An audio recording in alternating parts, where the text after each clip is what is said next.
どうも、大ちゃんです。いつも動画を見てくれてありがとうございます。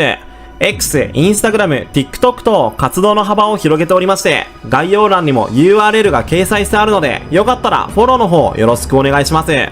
というわけで、今回なんですけれども、先日予告編が公開されて大きな話題になっている東宝が誇るゴジラシリーズ最新作のゴジラ -1 で、今現在判明している5つのことをまとめてちょっと話していこうと思います。11月3日に公開されるゴジラ -1 は、ゴジラシリーズ最新作であり、シリーズ70周年記念の記念碑的な作品として制作されており、過去のゴジラシリーズとは繋がらない完全なスタンドアローン作品なんですよね。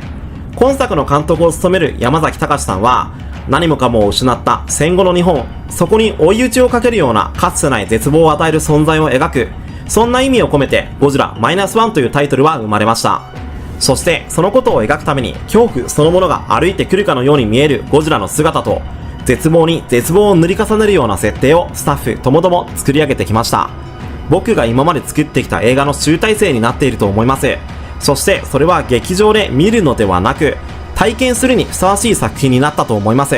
ぜひ最強のゴジラを最高の環境で体感していただきたいと思いますとコメントしており、ゴジラ -1 はこれまでのゴジラ作品とは明らかに違った恐怖を感じさせるようなテイストで制作されていることを示唆しており、公開された予告編ではその言葉通りの人間たちを震え上がらせる恐怖の象徴のようなゴジラの破壊行為が描かれていました。そんなゴジラ -1 ですが、今現在はプロットはまだ公表されておらず、物語の内容はまだ分かっていないんですが、特報映像、予告編のティーザー映像、予告編の本編から読み取れることがいくつかあるんですよね。まず一つ目、今作のゴジラがどこからやってくるのかってところですね。予告編に先立って公開されたティーザー映像では、海図上で示す形式で、小笠原諸島硫黄列島付近でゴジラと駆逐艦や潜水艦が戦闘していたことを示唆するような演出がなされており、1947年2月に GHQ の司令官であるダグラス・マッカーサーが日本の首相宛てに、我が国の諜報機関は日本の南方の海域から高速で接近する巨大な水生生物の存在を確認したという文章を送っていることも明らかにされており、今作に登場するゴジラが日本近海ではなく、日本の遥か南方の海域から日本列島に向かってきているということがわかるようになっていました。ということは、今作に登場するゴジラは初代ゴジラのように大戸島の伝説の怪獣ではなく、時代設定的にも水爆実験によって誕生したものでもないということがわかるんですよね。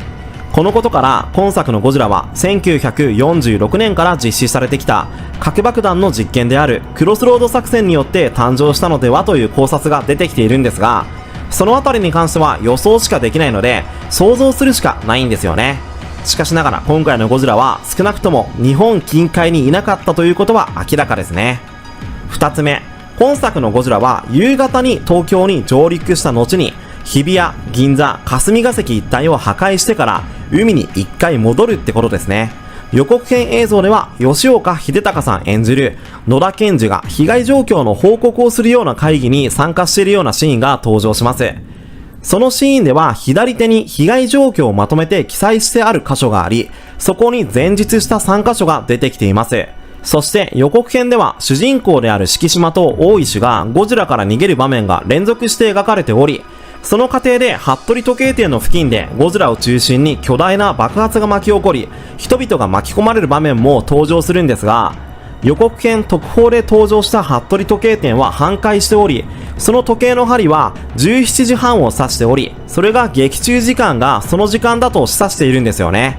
つまり夕方に上陸したゴジラは日比谷、霞が関、銀座周辺を破壊して回り、その後17時半に何かしらの要因で巨大な爆発が巻き起こるという時系列が見えてきます。そして半壊した服部時計店付近にはゴジラの姿は見当たらないので、ゴジラはその後海に戻っていったということが予想できますね。3つ目、今作のゴジラの放射熱線は青色であるということです。予告編映像では海面に浮かぶ船舶が海中から発せられたと思われる熱線の攻撃により大爆発を巻き起こすシーンが登場しており、今作の熱線は青色であるということは示唆されてきましたが、先日公開された新規ポスターではさらに尻尾から背びれにかけて青色に発光しているゴジラの姿が描かれており、今作に登場するゴジラの熱線の色は青色であるということがこれで確定したと思われますね。どういった場面でゴジラは熱線を使用するのかわかりませんが、船舶の爆発の具合を見ても明らかにとんでもない威力を持っていることはわかりますよね。個人的にはシン・ゴジラのバーナーに近い熱線もかっこよかったので好きなんですが、やはり歴代ゴジラのようなビームスタイルの熱線が好みなので、ああいった演出のものが登場してくれたらめっちゃくちゃ嬉しいですね。4つ目、今作には東京以外の地域も登場するってことですね。予告編映像では爆発炎上する船が飛んできて海際の建物にぶつかる瞬間が映し出されています。そしてその場面に登場するのは建物の形状や港の形式から東京ではなく横須賀ではないかと考察されているんですよね。横須賀は旧帝国海軍と深い関係があり、軍港都市と呼ばれています。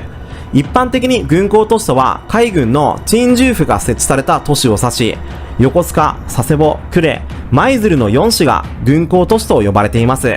第二次世界大戦での日本の敗戦により、昭和20年9月に横須賀海軍基地はアメリカ海軍に接収され、それ以降現在までアメリカ海軍横須賀基地として使用されています。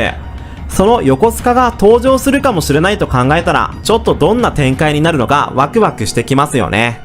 5つ目、今作に登場するゴジラの身長は、歴代のゴジラの中ではやや小さめな初代ゴジラ寄りであるということですね。劇中スチールや宣伝用の新規ポスターに登場しているゴジラは想定したよりも巨大な印象を受けましたが、その当時の建物や電車の車両の大きさとの比較を考慮すると60メートルから80メートル程度の大きさに見えてきますね。あの感じからしたら100メートルクラスではないなって思えるので、足の大きさからしてもその程度なのかなとも読み取れるので、初代ゴジラへのリスペクトという意味も込めての50メートルということも考えられますよね。面白い意見としては、今作はゴジラ70周年記念作品なので70メートルにしているといった考察もあるんですが、そうだったら面白いですよね。それだったら70周年と記念すべき30本目という部分を合わせて100メートルといった考え方もありかなって個人的には考えちゃいました。まあ現時点の情報だとそこまでの巨大さはないと思いますけどね。ただ尻尾を含めたら全長で150メートルではという考察もあるので、まだ正確には予想しかできないんですけどね。ゴジラ -1 は情報があまり出てこないからこそ面白いって部分もありますよね。こうやって考察をして楽しめるのも今作の魅力でもあると思います。早く次の情報が来ないかなって首を長くして待っていましょう。次回の情報発信が本当に楽しみです。また面白い情報が入り次第動画にしますね。ここまで見てくれてありがとう。チャンネル登録と高評価よろしくね。